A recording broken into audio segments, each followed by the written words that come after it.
The Doom series, a series older than myself and I assume majority of you watching, with the very first release having come out in 1993 and the most recent release, Doom the Dark Ages, having come out just a few days ago. I thought that now would be the perfect time to revisit the latest entry before Dark Ages into this beloved series, Doom Eternal. Now, Doom Eternal was released back in COVID times of 2020, and its two DLCs, Ancient Gods Part 1 was released later that year, and 2 just shy of the 1-year anniversary. From its quick and glory gameplay to its amazing world building and storytelling, and of course the spine-chilling soundtrack, it's no surprise that it quickly sold 3 million copies within its first month alone. So sit back, watch, and enjoy my Doom Eternal Platinum experience. Against all the evil that hell can conjure, all the wickedness that mankind can produce, we will send unto them only you. Rip and tear until it is done. Doom Eternal's story follows Doom Guy, as all games do, obviously, as he slows the invasion of Earth from the mighty forces of Hell. That probably doesn't help, seeing that all Doom games have that very similar presence, but in this one there's parkour, so fun. No, but seriously, in this game we have to slow the invasion of Earth by taking down 3 Hell cultists, and our very first mission opens us... Oh my god, I can't say that. Opens up with us doing just that. With our first Hell Priest now taken down, there was just 2 more remaining, so we began our trek over to them. Oh, see that little helmet symbol in the top left of our screen? Those are my extra lives. These extra lives are present throughout the game on any difficulty, except Ultra Nightmare I think, but I am playing on the extra lifeless mode, which basically means that these extra lives have become my only lives, and if I lose them all, I have to restart the game, I think. Why would I play the game like this, you may ask? Well, this is a trophy, of course. Little would I know that this game mode is why I would have to replay the entire game again, but let's not worry about that yet. Now, I assume most of you watching have played this game, so I won't go over all the little details like how I unlocked the chainsaw and stuff in this level, but I will touch on the fact that Doom Guy came face to face with the 2 remaining Hell Priests and did what badass good guys do best.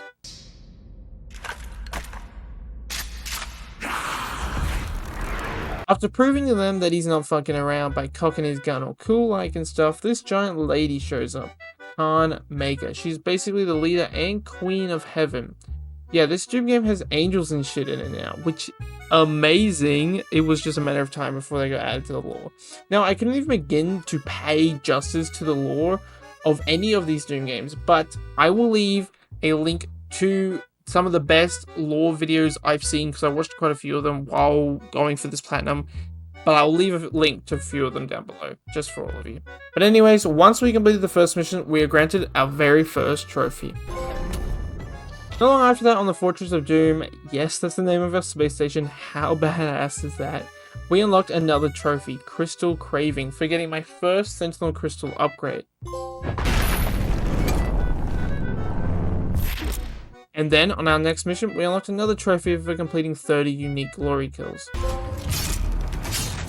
Now, sadly, there isn't a trophy for beating every mission, so I won't talk about all of them, but there is one for beating our first Slayer Gate. Slayer Gate is basically this extra challenge found in most levels that upon completing will give us keys needed to unlock the Unmaker, which is also needed for a trophy. The point of this second mission was to recharge this battery thing in order to use its power to track down the location of the second Hell Priest, which then led us into the third mission, one that is potentially my favorite of them all, the Cultist Base. On this mission we discovered Praetor Suit Points, one of the few ways to upgrade the Slayer, and one that will need to be maxed out later on for a trophy. Alongside this, we also managed to get our hands on the Super Shotgun, basically the only gun you will ever need to beat this game. The second part of this level, the Doom Hunter base, I killed my 666th demon, 666, and maxed out my first Praetor Suit category. Throughout this mission, everything has been building up to our first boss fight with the Doom Hunter. I thought you would appreciate the sentry I chose. heroes. The great Argadon hunters from the Telos realm, though long thought to be extinct, created to hunt only the Slayer and his Night Sentinels during the Unholy Crusades.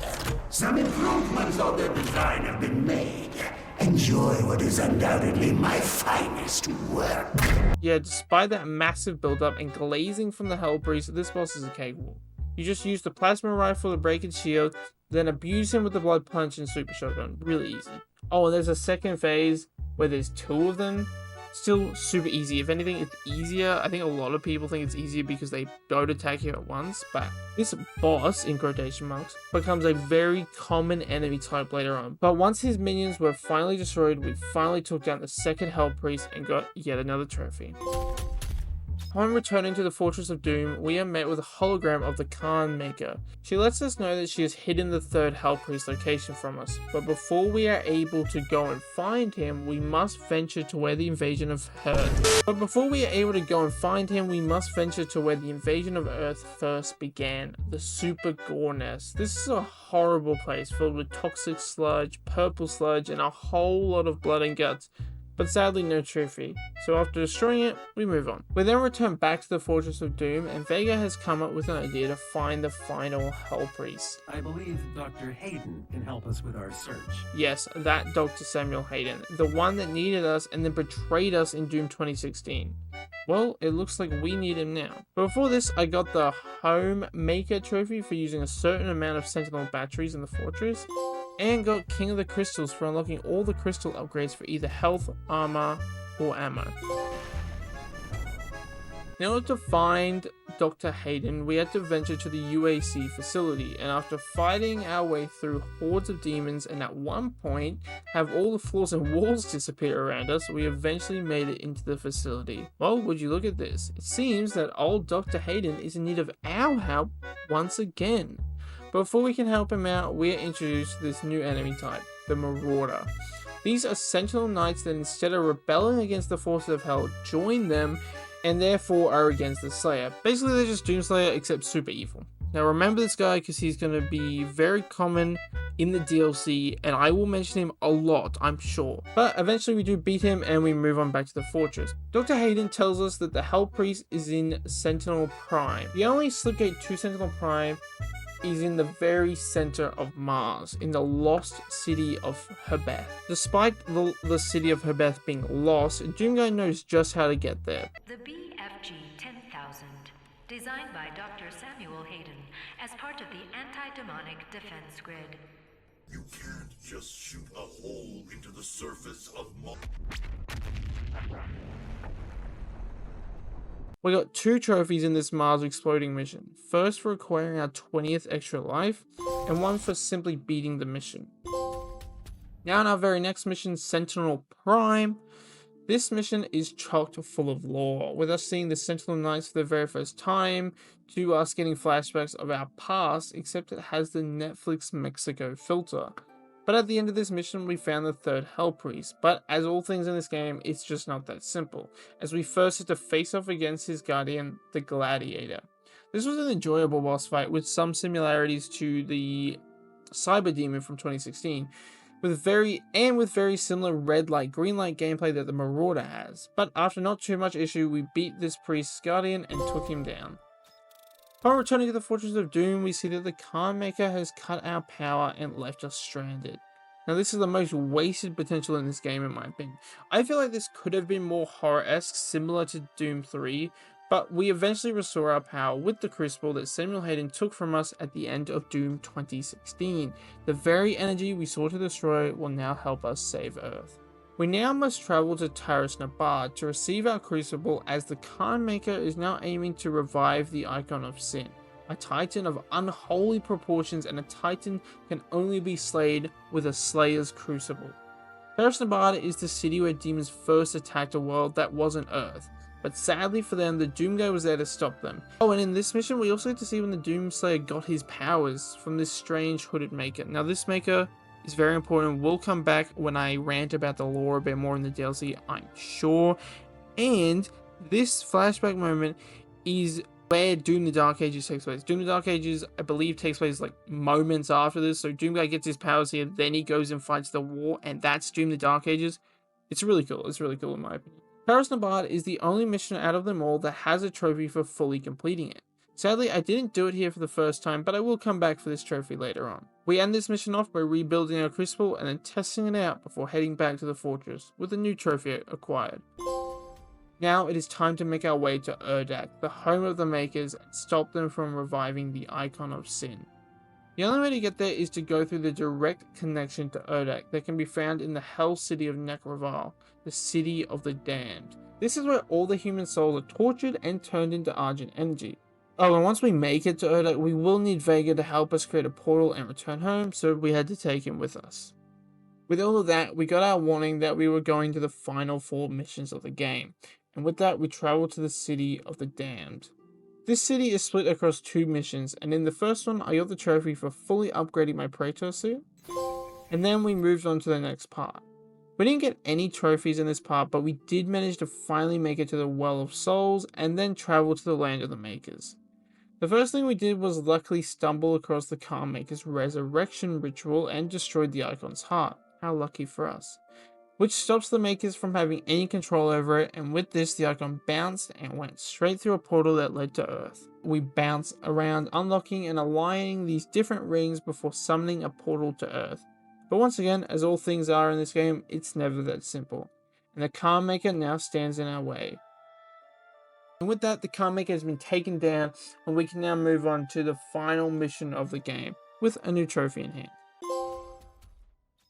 In this mission, we essentially just made our way through all these skyscrapers, before facing off against the Icon of Sin himself, itself, herself, themself, I have no idea. But I do know that the battle was awesome. The first phase had us dealing damage to tear through its armor, and the second phase had the same idea, but this time it was just ripping and tearing through its flesh, or gory like. We got 3 trophies for beating this beast. First we got the Once and Future Slayer for beating the campaign just in general. And then we got Running at the High Score for beating Extra Lives mode with 10 lives to spare. This was too easy. I had 29 to spare, so no challenge there. And then we got Iconoclast, I'm not sure how you say it, for killing the Icon of Sin. For some reason, PlayStation decided not to save this clip out of all of them, but here's the screenshot. This was then when I realized that on Extra Lives modes, you are unable to replay missions, meaning that I would now have to replay the entire game just for the collectibles that I didn't get the first time around. I get why they did this, and it even makes sense as Extra Lives mode and even Ultra Nightmare are sort of like permadeath modes, so it makes complete sense. But I just wish Bethesda, ID Studios, whatever, had given us even the smallest hint at this being the case in the game at all, but there just isn't. I won't bore you all with me replaying through the story because you did just watch me play through it all, so let's just get to the trophies. First, I completed all the Slayer Gates, then I collected all the collectibles and completed all the side activities on Taris Nabard. And after this, I was finally able to unlock the Arn Maker. This is a very powerful weapon that shares the same slot and ammo type as the BFG, but ultimately the BFG is still better.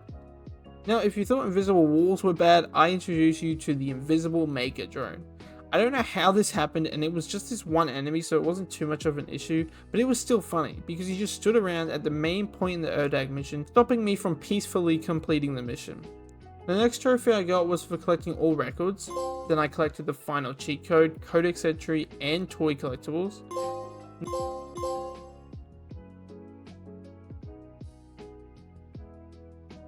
Not long after this, I got the Master of Fasting trophy for beating a level with just the famine mode cheat active. The final main game story trophy was for mastering all the gun challenges in the game, so that's exactly what I did. The way I did this was by just reloading the same checkpoint over and over again until I could just use my mastery tokens to finish off the rest of the guns, giving us the last trophy. I also tackled the Horde mode before jumping into the DLCs. Not much to say here, as it's just a simple timed game mode across 3 different maps with very little story, if any. So yeah, but it had 3 trophies, so here they are.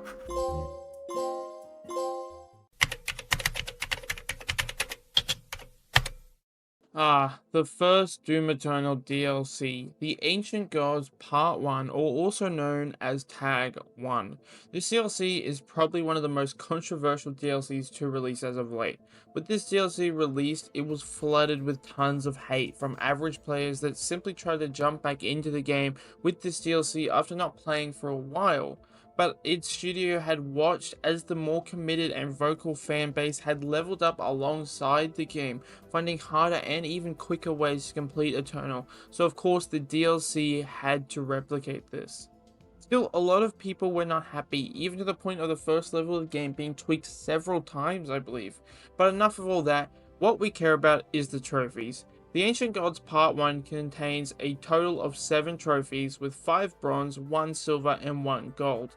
This trophy list is very similar to that of the base game, just smaller and simplified. There are 3 trophies for the story, 1 for completing an extra life mode, and 3 for bonus objectives and collectibles.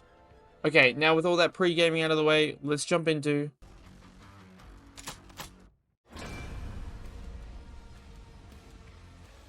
Now, this DLC is badass. I personally love this so much, the lore that it shows and tells us about. For example, the first mission has us on the UAC Atlantic facility to track down the Seraphim's body.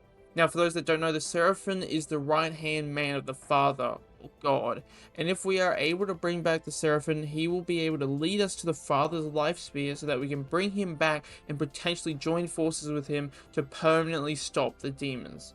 So we made our way through the UAC facility, and after struggling against way too many Marauders, I told you they'd be back. I mean, at one point I had to fight 2 at once, and that's just too much for my little pea brain to handle. But somehow I did, and eventually found the Seraphim and got our first DLC trophy. Repay the Father for all he has granted us both by returning him to his throne, and then he will save us all. Now onto the second mission, in the Blood Swamps. This is where we can complete the Trials of Bob. Once we completed these, we would then be taken up to where all the life spears are kept. These trials are annoying. At first we have to follow this ghost dog through a maze-like area, and every now and then he will ignite one of these braziers, causing a mini horde to attack us in a very small and tight arena. On the second part of these trials, we have to make our way through a bunch of fog while trying to fight a Doom Hunter of all things, whilst not being able to see a single thing. So as you can imagine, it was super duper fun. Eventually, I beat the trials and reached the life spheres, and after choosing to destroy the Father's sphere and instead take the Dark Lords with us, we got this level's trophy. It was now time for the final mission of Tag 1. In this mission, we are back in Urdak, and we see that without the Khan Maker's lead, the demons have been able to not only pass into the realm of Urdak, but also basically take over. There's not too much to say about this level, but we did get most of our trophies here. The first trophy was Lucky Charm Bracelet for collecting all of the support runes. I never touched on these because I don't think I ever really used them. It's a new feature that allows us to customize our playstyle even more. I then got Required Reading for collecting all physical codex pages. These are the exact same as the codex entries in the base game, so nothing interesting here. We then reached the end of this mission, and this DLC to face off against the Seraphim, or Samuel Maker, or, if you paid attention when playing, Samuel Hayden. Yep, Samuel Hayden is the reincarnation of the Father's right-hand man, so that's pretty cool. Despite that, this boss fight starts an annoying trend in these DLC episodes. Between the 2 final boss fights, both of them are annoying, but thankfully this one isn't the worst one. After probably about 2 hours though in this mission, and a decent chunk of that being in this boss fight, I finally beat him. With him taken care of, we move on to this fancy room, where we are able to bring the Dark Lord into a physical form. Now we do this because if the Dark Lord manages to be beaten in a ritual combat, him and all demons outside of Hell will fall. And with that, the Ancient Gods 1 is left on a massive cliffhanger. The Dark Lord is the leader of Hell's armies, not a king, but a warrior of the Dark Realm. The fiercest among them, as only the strongest could rule the demons. He is you, in their world.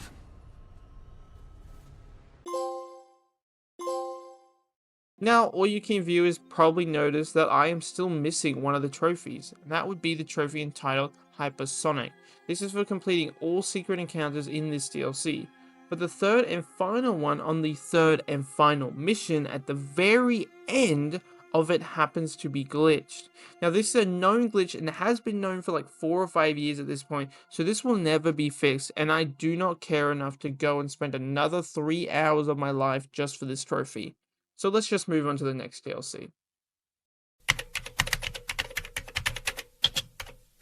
The Ancient Gods 2, or Tag 2, has the same amount of trophies as Tag 1. 1 silver and 1 gold with 5 bronze. Except this time, none of them were glitched and I could actually get them all, thankfully.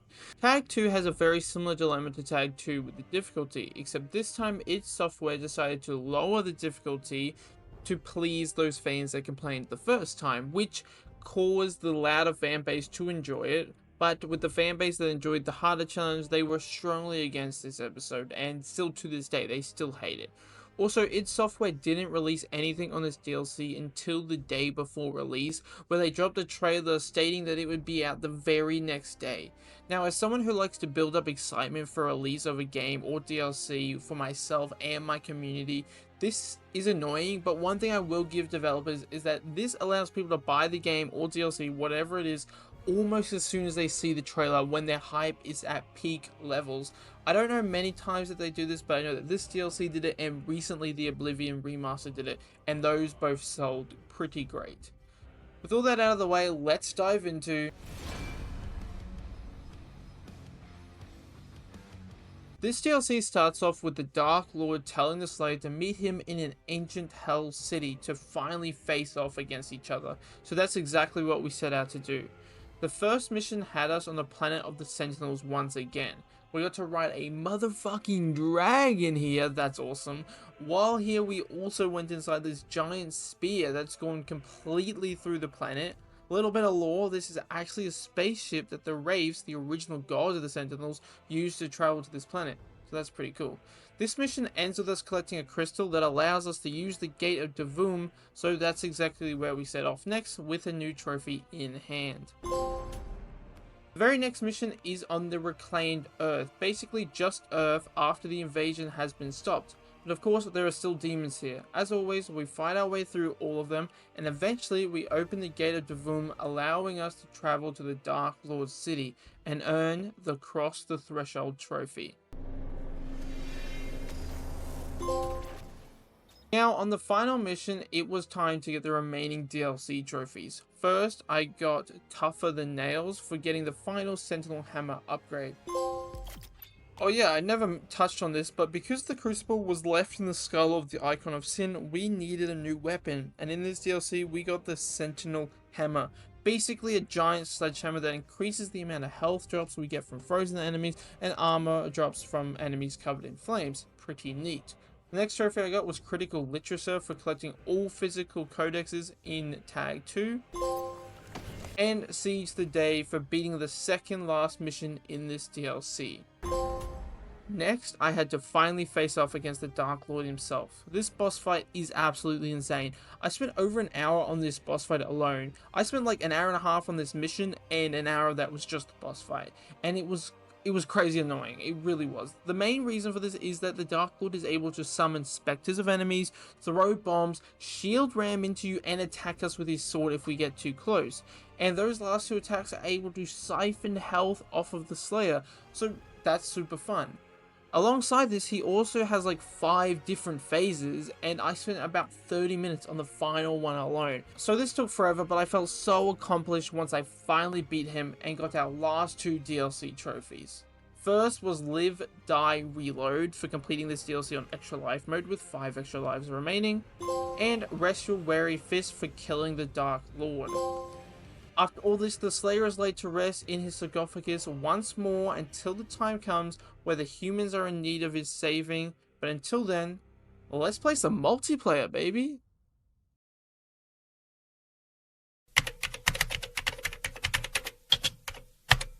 Okay, so there are a grand total of 6 battle mode trophies. Battle mode is the online multiplayer of this game. Now this one is a little bit different to Doom 2016's. The way it plays is that there is one Doom Slayer versus 2 demons. The Slayer has full access to his arsenal except the Unmaker, who uses it anyway, and the BFG is locked until the 3rd round, but you can eventually get it. The demons are able to heal themselves and summon other demons like carcasses and even prowlers, which can be a massive pain in the know what. This battle mode can be super fun though, but it can also be hell, as I previously mentioned. It really depends on the skill level of yourself and the other players. I really enjoyed this, as all my games were with people who had just started playing Doom Eternal, and of course battle mode, meaning that I was able to average 5 to 10 kills even per every 3 round game. So when that happened, it was super fun, but when I was on the receiving end of that torment, or not even able to find a game, or too busy lagging because Australian internet is fucking ass, it just wasn't very fun. Anyways, the first trophy I got was Weapons Expert, a trophy received as one of the hardest to get in this mode. Hardest naturally, that is. But I was lucky enough to get it in a real match without boosting. Next, I got Mix and Match for playing as 5 different player demons, which I think is just all of them, but yeah, this didn't take that long. I then boosted the next few trophies as to save a lot of time. I can't remember everyone I played with, but huge shout out to every username you see on screen. Huge shout out. Don't know if they've got YouTube or anything, but if you're watching it right now, thank you all so much. The first trophy I boosted was for Truce Between Demons, for healing yourself or your teammate for 50,000 health. But I believe healing yourself and your teammate at the same time increases your healing done. But eventually I got myself the trophy. After that grind, I chose to go after Fight Like Hell for dealing a total of 5,000 damage as a player demon, because of course the Slayer would just be way too easy. This one did take quite a while, but it's straightforward, so eventually it popped. Now I just had 2 trophies left before this sweet nearly 100% and that grand platinum trophy. First was Man vs Monsters for playing 25 different battle mode matches. I did this one naturally, you can't really boost it. This one took way too long though, because after about 4 PM here in Australia, Australian Eastern Standard Time, it seemed impossible to find a match, but I eventually did it, obviously. The final trophy was Bloodbath for killing 200 opponents. Now you can boost this one. I boosted the start of it kind of, but by the time I was grinding for it and this was the only one I had left, no one else was playing. I couldn't find anyone to boost with me, so I just did it naturally. I just loaded into games as the Slayer, and this is where I got that average 5 to 10 kills per game by just toying with the demons. The demons will respawn as long as one of them are alive, so what you do is you get them both low, you kill one of them, you toy with the other one until his teammate respawns, then you kill that one, and back and forth until you either die yourself or you've had enough fun. But eventually I got the trophy and the platinum very, very soon after.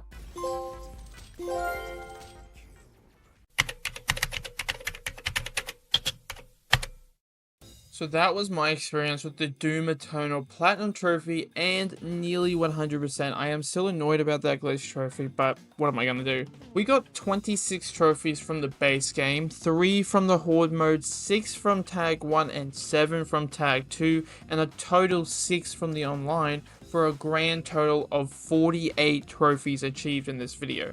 Not too bad, but also nothing to really write home about. I know a lot of other games in their base game alone has more trophies than this, but hey, less of a grind for me.